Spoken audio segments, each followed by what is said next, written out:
Hello everyone, I am Harshita Rathore और मैं आप सभी का स्वागत करती हूँ हमारे यूट्यूब चैनल लर्निंग टुगेदर पे। आई होप सब लोग अच्छे होंगे, सब लोग बढ़िया होंगे।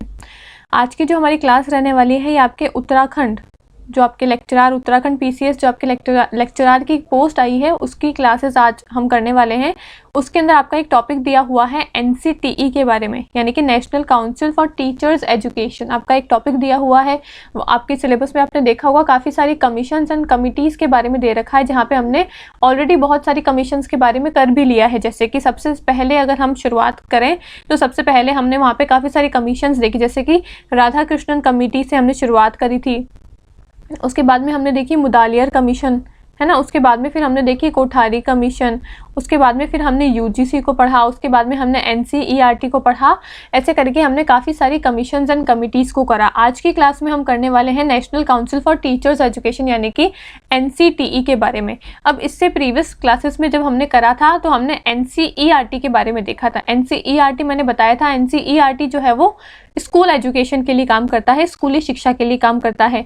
फिर हमने एक कमेटी देखी थी जहाँ पे हमने यूजीसी के बारे में, यूनिवर्सिटी ग्रांट कमीशन जो होता है उसके बारे में देखा था। और मैंने उसमें आपको बताया था कि यूनिवर्सिटी ग्रांट कमीशन जो है वो उच्च शिक्षा के लिए काम करता है, यानी कि हायर एजुकेशन के लिए काम करता है। तो हर बॉडी का कोई ना कोई स्पेसिफिक फंक्शन है, ऐसे ही नहीं बनाई गई है इतनी सारी संस्थाएं। किसी ना किसी संस्था का कोई ना कोई स्पेसिफिक फंक्शन है। भाई स्कूल एजुकेशन को कौन संभालेगा? एनसीईआरटी संभालेगा। उच्च शिक्षा को कौन संभालेगा? यूजीसी संभालेगा। तो वैसे ही एनसीटीई जो है इसको क्या बनाया गया है, इसका क्या स्पेसिफिक फंक्शन है, कौन कौन से रिकमेंडेशंस इसने दिए हैं, कौन कौन से कार्य इसने अभी तक किए हैं, किन कार्यों के लिए इसको बनाया गया है, संगठन कब हुआ था, कौन से साल में हुआ था, सारी डिटेल्स आज हम इस क्लास में पढ़ने वाले हैं। ठीक है, अब हम क्लास को शुरू करते हैं। सबसे पहले हम इसका इंट्रोडक्शन पार्ट देखते हैं कि एनसीटीई बेसिकली है क्या। तो सबसे पहला और सबसे बेसिक क्वेश्चन आपसे इस टॉपिक में पूछ सकते हैं कि एनसीटीई जो है उसकी फुल फॉर्म क्या है। तो सिंपल सा क्वेश्चन है कि एनसीटीई की फुल फॉर्म क्या है। तो national council for teachers education जो है इसकी फुल फॉर्म है। अब हर ऑर्गेनाइजेशन की फुल फॉर्म जहाँ पे भी आपको याद रखने की ज़रूरत है आपको वो याद रखनी पड़ेगी। जैसे कि यूजीसी, उसका बेसिक क्वेश्चन पूछ सकते हैं कि उसकी फुल फॉर्म क्या है। एनसीईआरटी हम कर चुके हैं, उसकी बेसिक फुल फॉर्म क्या है। ठीक है, तो जिसकी भी फुल फॉर्म्स आपके सिलेबस में दे रखी है आपको सारी फुल फॉर्म्स को लर्न कर लेना है।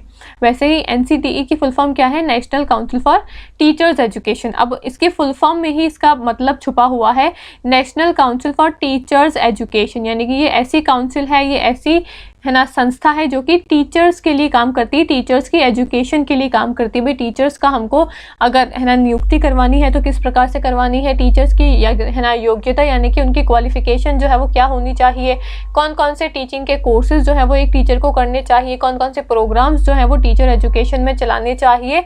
ये सारी टीचर्स एजुकेशन यानी कि शिक्षकों से जुड़ी हुई जो भी आपकी एजुकेशन है उन सबको संभालता है कौन? NCTE, national council for teachers education. ठीक है, अब क्या है? One of the provisional bodies of Indian government. अब एनसीटीई कैसी आपकी प्रोविजनल बॉडी है, ठीक है, स्टैट्यूटरी बॉडी है। अब आगे क्या बोला है? Advisory body for the central and state government on all the matters relating to teacher education since 1973।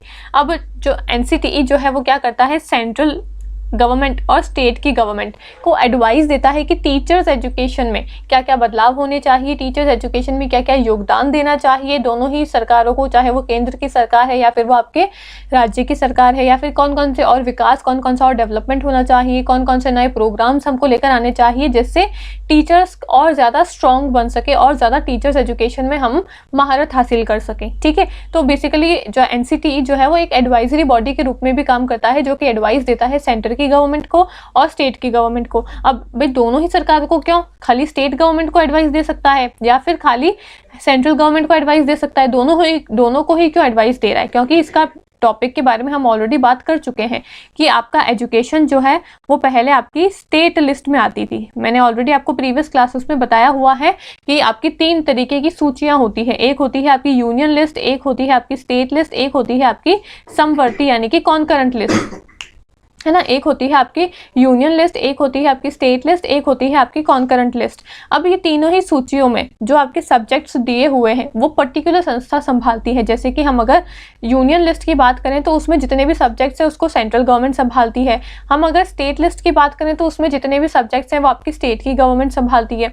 हम अगर समवर्ती सूची की बात करें, कॉन्करेंट लिस्ट की बात करें, तो उसमें जितने भी सब्जेक्ट्स हैं वो आपके यूनियन और स्टेट गवर्नमेंट दोनों ही मिलकर संभालती है। तो पहले तो जो आपका एजुकेशन है वो आपका स्टेट लिस्ट में आता था, ठीक है, यानी कि सिर्फ जो आपके राज्य की सरकार है वही उसके ऊपर कानून बना सकती है। लेकिन बाद में हमने इसको बदल के कॉन्करेंट लिस्ट में डाल दिया, यानी कि अब आपकी केंद्र की सरकार और राज्य की सरकार दोनों मिलकर इसके ऊपर कानून बना सकती है, ठीक है। तो इसलिए एजुकेशन से जुड़ी हुई कोई भी आप बॉडी देखोगे तो उसमें यही देखोगे कि वो सेंटर की गवर्नमेंट और स्टेट की गवर्नमेंट दोनों को एडवाइस करने का काम करती है। तो इसके पीछे का कारण क्या है? इसके पीछे का कारण ये है कि जो एजुकेशन है वो आपकी समवर्ती यानी कि कॉन्करेंट लिस्ट में आती है। और कॉन्करेंट लिस्ट का मतलब क्या होता है? इसका ये मतलब है कि इसमें जितने भी टॉपिक्स दे रखे हैं उस टॉपिक पे राज्य की सरकार, केंद्र की सरकार दोनों मिलकर कानून बना सकती है। तो एक टॉपिक का नाम है आपका एजुकेशन, जो कि आपकी आती है समवर्ती सूची में यानी कि आपकी कॉन्करेंट लिस्ट में, ठीक है। और क्योंकि कॉन्करेंट लिस्ट में आ रही है एजुकेशन, आपकी शिक्षा, तो एजुकेशन के ऊपर, शिक्षा के ऊपर केंद्र की सरकार भी कानून बना सकती है और राज्य की सरकार भी बना सकती है। इसलिए आपने देखा होगा कि हर राज्य के अपने अपने अलग अलग कानून होते हैं। भाई राजस्थान में हो सकता है कोई अलग कानून हो एजुकेशन को लेकर, महाराष्ट्र में कुछ अलग हो, उत्तर प्रदेश में कुछ अलग हो, बिहार में कुछ अलग हो, ठीक है। तो राज्य की सरकारें भी कभी कभी कानून बनाती है एजुकेशन में, और कभी कभी आप देखते हो कि केंद्र की सरकार भी अलग अलग कानून लेकर आ जाती है, अलग अलग स्कीम्स लेकर आ जाती है एजुकेशन में। वो इसलिए क्योंकि दोनों ही सरकारों के पास में शक्तियां हैं एजुकेशन के ऊपर कानून बनाने की, ठीक है। तो क्या करती है एनसीटीई? सेंट्रल गवर्नमेंट और स्टेट गवर्नमेंट को एडवाइस करने का काम करती है कि भाई टीचर्स एजुकेशन किस प्रकार से काम करना चाहिए, ठीक है। अब NCTE came into existence as a statutory body in pursuance of NCTE act 1993, जिसका इन्फोर्समेंट हुआ था जुलाई 1995 में, ठीक है।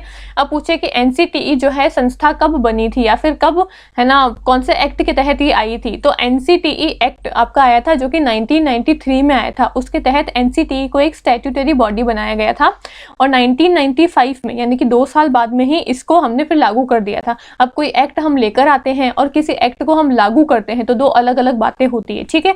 इसको भी आपको समझना पड़ेगा कि भाई अगर कोई एक्ट को हम लेकर आ रहे हैं तो अभी वो एक्ट सिर्फ बना है, ठीक है। एक तो आपका एक्ट जो है वो बनता है और एक एक्ट बनने के बाद में उसका एनफोर्समेंट होता है, यानी कि उस एक्ट को लागू करते हैं हम, तो उसमें कुछ ना कुछ टाइम पीरियड का गैप आपको हमेशा देखने को मिलेगा। आपने देखा होगा कि इस संस्था का जो है ना इस्टेब्लिशमेंट जो है यानी कि संस्था का निर्माण तो किसी दूसरे साल में होगा, लेकिन 1-2 साल बाद में उसको फिर हम फोर्स में लेकर आते हैं। ऐसा क्यों होता है?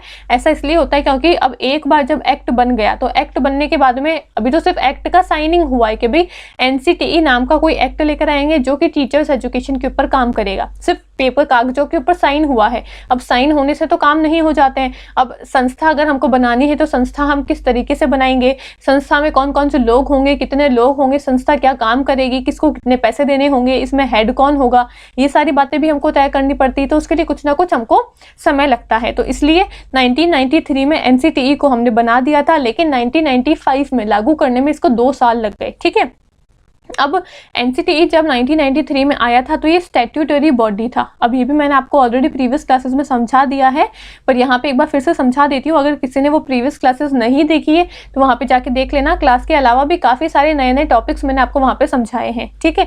अब आपको अलग अलग प्रकार के आपको बॉडीज जो है, निकाय जो है वो देखने को मिलेंगे। कुछ होते हैं आपके कॉन्स्टिट्यूशनल बॉडीज, कुछ होते हैं आपकी स्टैट्यूटरी बॉडीज, ठीक है। तो जैसे कि एनसीटीई जो है वो आपका एक स्टैट्यूटरी बॉडी है। अब स्टैट्यूटरी बॉडी का मतलब क्या है? एक होते हैं आपके संवैधानिक निकाय, एक होते हैं आपके वैधानिक निकाय, ठीक है। संवैधानिक निकाय वो बॉडीज होती है जिसके बारे में संविधान में कहीं पे कुछ ना कुछ आपका लिखा हुआ होता है, ठीक है।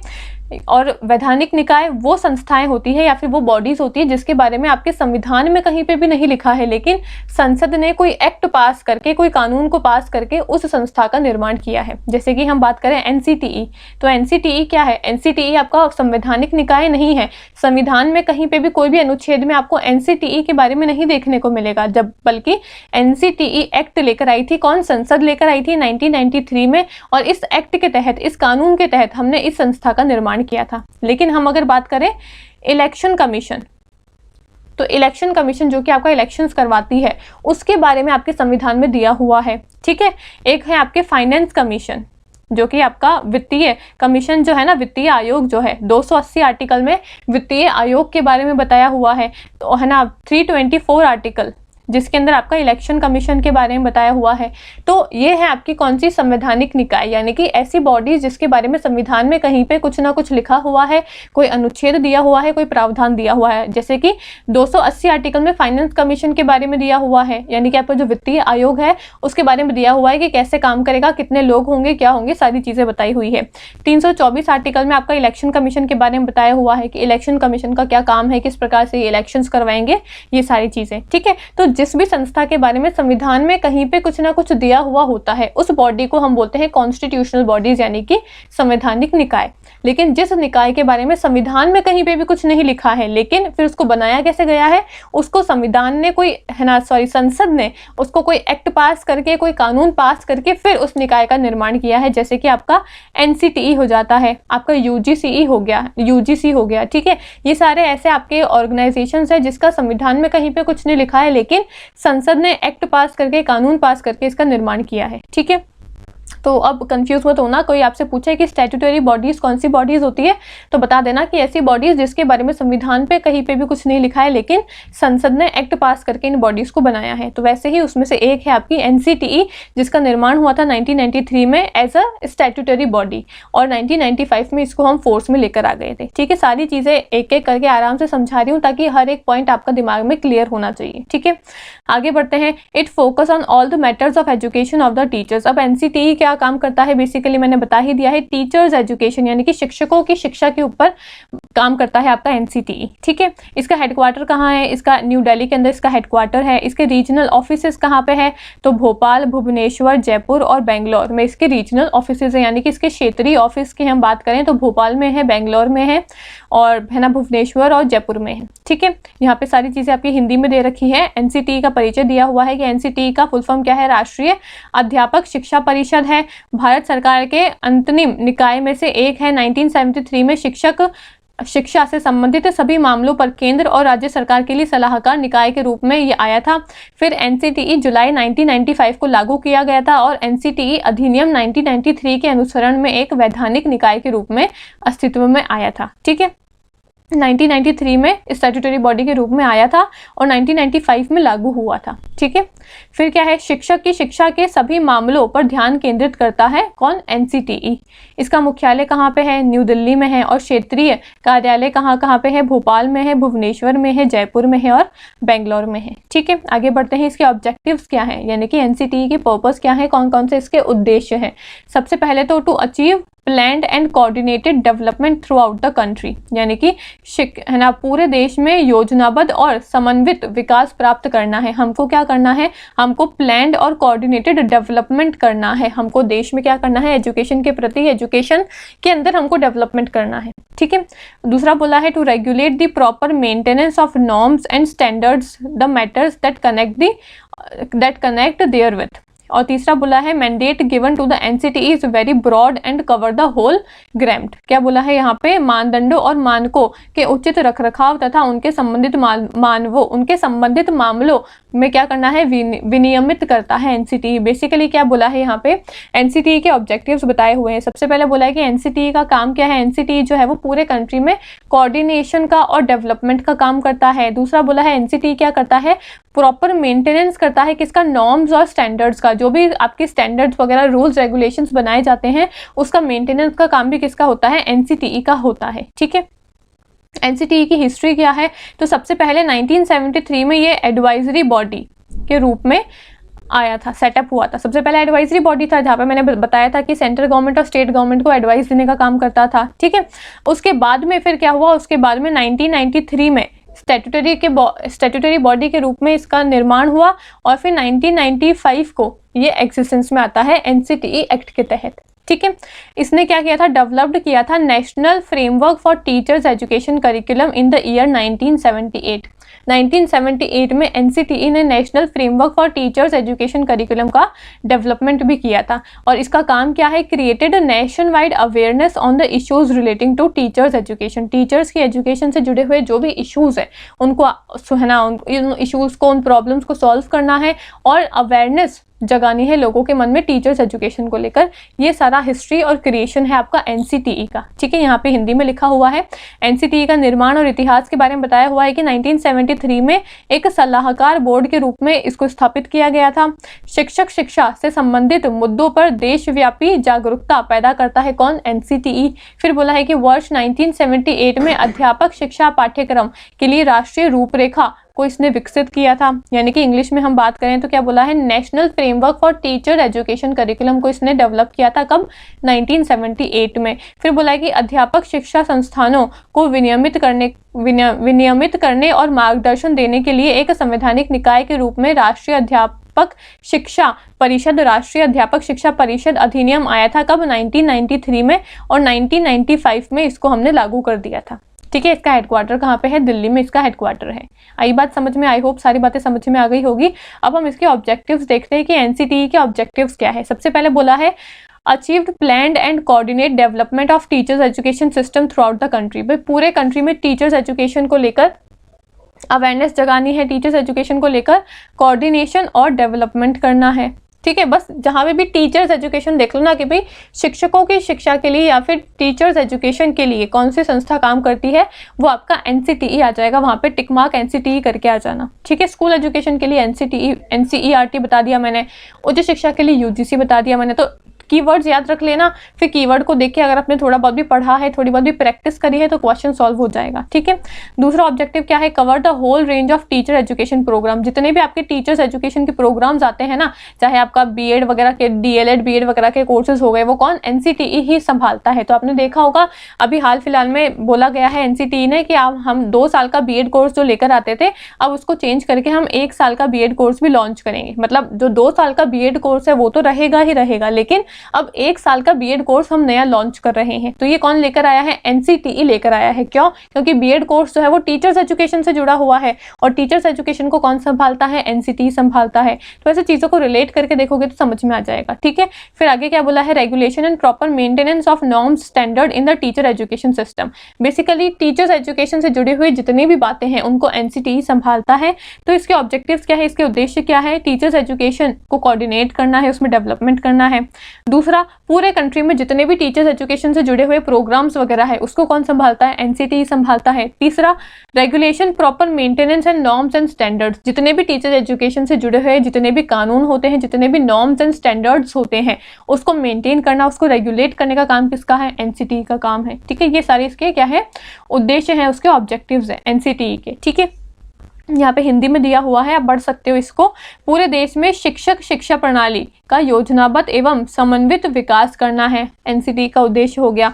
दूसरा उद्देश्य क्या है? शिक्षक शिक्षा कार्यक्रमों की संपूर्ण श्रृंखला को कवर करता है कौन? एनसीटीई, यानी कि सारे ही टीचर्स एजुकेशन के प्रोग्राम्स को एनसीटीई ही संभालता है। आगे बोला है कि शिक्षक शिक्षा प्रणाली में मानदंडों और मानकों का विनिमय करना और उनका उचित रखरखाव करने का काम भी किसका है? एनसीटीई का ही है, ठीक है। आगे बढ़ते हैं। आगे क्या बोला? एनसीटीई के फंक्शंस क्या है? तो बस वही फंक्शंस आ जाएंगे कि भी टीचर्स एजुकेशन से जुड़े हुए जितने भी ट्रेनिंग प्रोग्राम्स वगैरह है, कोर्सेज वगैरह है, वो सारे एनसीटीई देता है, ठीक है। सबसे पहले क्या बोला है? Undertake survey and studies relating to teacher education and publish the result. Teacher education से जुड़ी हुई जो भी स्टडीज वगैरह होती है उसको करवाने का काम करता है। दूसरा, make recommendation in the matter of preparation of suitable plans and programmes. Teacher education से जुड़े हुए जो भी प्लान्स वगैरह बनाने होते हैं, जो भी नए नए प्रोग्राम्स आते हैं, उसके ऊपर सुझाव देने का काम किसका होता है? एनसीटीई का ही होता है। आगे बोला है coordinate and monitor teachers education. Teachers education को कोऑर्डिनेट एंड मॉनिटर करता है एनसीटीई, ठीक है।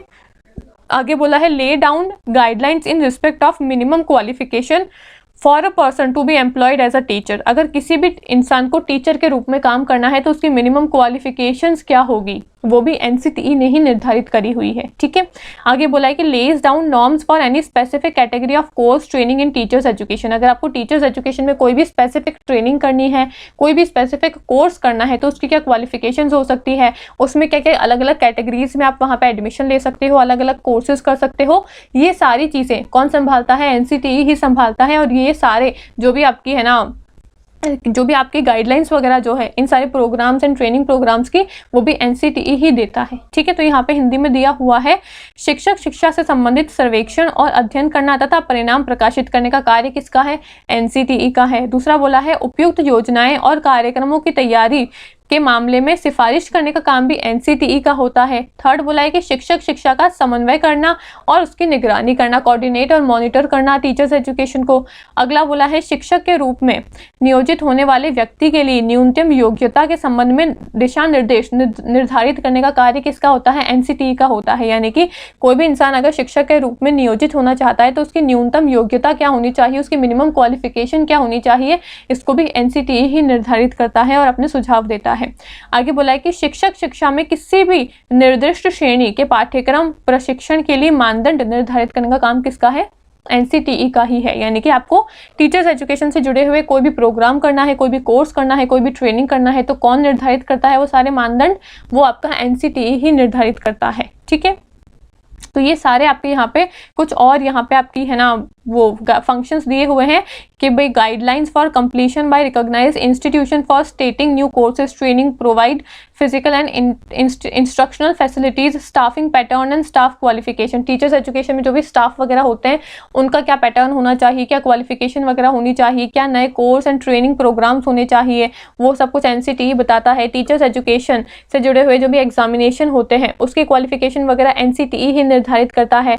लेज डाउन दी है ना guidelines regarding tuition fees and other fees. अगर कोई भी ट्यूशन फीस वगैरह भी आपकी होती है ना तो उसको एनसीटीई निर्धारित करता है कि इतने क्लास के लिए इतनी ट्यूशन फीस होनी चाहिए। उसके अकॉर्डिंग फिर टीचर्स अपनी अपनी फीस को निर्धारित करते हैं, लेकिन उसका गाइडलाइंस पहले एनसीटीई ने डिसाइड करी हुई है। ठीक है, promote and conduct innovation and teacher in various areas of teacher education. Teachers education में कौन कौन सी नई इनोवेशन होनी चाहिए, कौन कौन सी नए रिसर्च एरियाज पे हमको काम करना है, ये सारा कुछ काम भी एनसीटीई ही देखता है।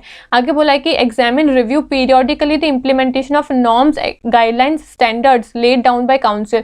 काउंसिल क्या करता है? टाइम टाइम पे नए नए गाइडलाइंस निकालता रहता है टीचर एजुकेशन से जुड़े हुए। तो आपने देखा होगा कि एनसीटीई जो है वो कभी कुछ नया प्रोग्राम लेकर आता है, कभी नई गाइडलाइंस लेकर आता है, आज इसमें परिवर्तन हो गया, आज उसमें बदलाव हो गया। तो ये सारे काम टीचर्स एजुकेशन से जुड़े हुए जितने भी गाइडलाइंस वगैरह, जितने भी सजेशन रिकमेंडेशंस वगैरह जो है वो कौन देता है? एनसीटीई ही देता है। ठीक है, तो यहाँ पे और हिंदी में लिखा हुआ है इसके गाइडलाइंस, आप चाहो तो यहाँ पे पढ़ सकते हो। यहाँ पे इसके फंक्शंस ऑलरेडी हमने कर लिए हैं कि ये रूल्स एंड रेगुलेशंस को देखता है, गाइडलाइंस प्रोवाइड करता है टीचर्स एजुकेशन से जुड़ी हुई, ये रिसर्च एंड डेवलपमेंट में भी काम करता है। ठीक है, ये सब हम देख चुके हैं ऑलरेडी। एक हम यहाँ पे देख लेते हैं कि रेगुलेशन डन बाय एनसीटीई इन 2009 में एनसीटीई जो है उसने कौन कौन से नए रेगुलेशंस करे थे। तो क्राइटेरिया बताया था for eligibility of the institution, institution में जाने के लिए क्या एलिजिबिलिटी क्राइटेरिया होना चाहिए उसको बताया था। साथ ही साथ creation of new norms for the various courses, नए नए कोर्सेज इन्होंने डेवलप करे थे, उन कोर्सेज में क्या नए है ना नॉर्म्स एंड रेगुलेशंस, रूल्स वगैरह होने चाहिए उसको बताया था। साथ ही साथ focus on the requirement fulfilment for the recognition of UGC, UGC के रिकॉग्निशन के लिए कौन कौन सी नई रिक्वायरमेंट्स होनी चाहिए उसके लिए भी यहाँ पे है ना रेगुलेशंस दिए थे एनसीटीई ने। ठीक है, अब एनसीटीई जो है यहाँ पे बताया हुआ है आपका आगे, एनसीटीई जो है वो उसके ऑर्गेनाइजेशंस में कौन कौन सी हेड या फिर कौन कौन सी कमिटीज़ हैं। तो सबसे पहले आपका हेड आता है एनसीटीई के अंदर, फिर आपके एग्जीक्यूटिव कमेटी आती है, फिर आपकी रीजनल कमेटी आती है, फिर आपकी अपील कमेटी आती है, एक आपकी इंस्पेक्शन कमेटी आती है और एक आपकी विजिटिंग कमेटी आती है। ठीक है, तो ये आपकी एनसीटीई का स्ट्रक्चर है। आगे बताया हुआ है एनसीटीई रिकॉग्नाइज्ड प्रोग्राम्स, एनसीटीई ने कौन कौन से प्रोग्राम्स को बताया हुआ है, तो ये इंपॉर्टेंट है, आपको याद रखना है। डीपीएसई यानी कि diploma in primary school education, primary school education में अगर किसी को डिप्लोमा करना है तो वो डीपीएसई का डिप्लोमा कर सकते हैं, ये एनसीटीई ने प्रोग्राम रिकॉग्नाइज करा हुआ है। एक बोला है डीएलएड का प्रोग्राम, आप जानते होंगे डिप्लोमा इन एलिमेंट्री एजुकेशन, तो जो डीएलएड का प्रोग्राम जो है वो भी आपके टीचर्स एजुकेशन से जुड़ा हुआ है, जो कि एनसीटीई ने ही रिकॉग्नाइज किया है। एक आपका बीएड का प्रोग्राम होता है, एक आपका एमएड का प्रोग्राम होता है, यानी कि bachelors of education and masters of education का प्रोग्राम होता है। ये भी आपके टीचिंग एजुकेशन से ही जुड़े हुए हैं, टीचर्स एजुकेशन से जुड़े हुए हैं, जो कि एनसीटीई ही संभालता है। एक आपका डीपीईडी होता है, एक आपका बीपीईडी होता है। तो डीपीईडी होता है डिप्लोमा इन फिजिकल एजुकेशन और बीपीईडी होता है बैचलर्स ऑफ फिजिकल एजुकेशन। ये भी आपके टीचिंग एग्जाम से जुड़े हुए हैं, डिप्लोमा इन कोर्सेज हैं जो कि एनसीटीई ने रिकॉग्नाइज करे हुए हैं। एक आपका डिप्लोमा होता है आर्ट्स एजुकेशन में, एक होता है आपका 4 इयर्स का इंटीग्रेटेड बीए बीएड का प्रोग्राम, एक आपका 3 इयर्स का इंटीग्रेटेड बीएड और एमएड का प्रोग्राम भी होता है। ठीक है, तो ये जितने भी प्रोग्राम्स हैं टीचिंग एजुकेशन से जुड़े हुए, ये रिकॉग्नाइज किसने करे हुए हैं? एनसीटीई ने रिकॉग्नाइज करे हुए हैं। ठीक है, यहाँ पे आपका सारे प्रोग्राम्स हिंदी में लिखे हुए हैं, आप इसको पढ़ सकते हो। एक आपका DPSE का प्रोग्राम हो गया प्री स्कूल शिक्षा में डिप्लोमा हो सकता है, प्राथमिक शिक्षा में डिप्लोमा हो सकता है, शिक्षा स्नातक यानी कि BEd का कोर्स हो सकता है, एक आपका MEd का कोर्स होता है, एक आपका DPEd का कोर्स होता है, BPEd का कोर्स होता है, कला शिक्षा में डिप्लोमा होता है, 4 वर्षीय BEd का कोर्स होता है, 3 वर्षीय BEd का कोर्स भी होता है। ठीक है, तो ये सारे कोर्सेज जो है वो NCTE संभालता है। ठीक है, लास्ट में कंक्लूजन देख लेते हैं। कंक्लूजन में बोला है कि national council for teachers education is critical to achieve planned and organised development of the teachers education system throughout the nation as well as to improve standards and functioning of the teachers education. यानी कि NCTE जो है वो teachers education के लिए काम कर रहा है। टीचर्स एजुकेशन में आगे हमको कैसे और बढ़ाना, उसको बढ़ाना है, उसको इम्प्रूव करना है, उसमें डेवलपमेंट करना है, ये सारी चीज़ें जो है वो NCTE संभालता है। ठीक है, तो यहाँ पे निष्कर्ष हिंदी में लिखा हुआ है, राष्ट्रीय अध्यापक शिक्षा परिषद पूरे देश में अध्यापक शिक्षा प्रणाली के नियोजित और संगठित विकास के साथ साथ अध्यापक शिक्षक के मानकों और कहना कार्य प्रणाली में सुधार लाने के लिए महत्वपूर्ण है। ठीक है, तो ये आज की हमारी क्लास थी। आई होप आपको क्लास अच्छी लगी होगी। NCTE का जो आपका टॉपिक है अब वो कंप्लीट हो चुका है। आई होप आपको सब कुछ समझ में आ गया होगा। ज़्यादा कुछ नहीं है इसमें, बस ये ध्यान रखना है कि टीचर्स एजुकेशन के लिए NCTE जो है वो काम करता है। स्टार्टिंग में मैंने आपको कुछ इसकी डेट्स बताई है कि 1993 में आया था, 1995 में इसका है ना एग्जिस्टेंस में ये आया था। इसके कौन कौन से फंक्शंस है, कौन कौन से प्रोग्राम्स इसने दिए हैं और कौन कौन से इसके ऑब्जेक्टिव्स हैं। बस इतनी चीज़ें याद रखनी है, ज़्यादा कुछ इसमें याद करने के लिए नहीं है। ठीक है, तो आई होप आपको आज की वीडियो अच्छी लगी होगी, क्लास आपको अच्छी लगी होगी, सब कुछ समझ में आया होगा। क्लास अच्छी लगे तो इसको लाइक करना, शेयर करना, कॉमेंट करके मुझे बताना और बाकी मिलते हैं अगले वीडियो में। ठीक है, थैंक यू।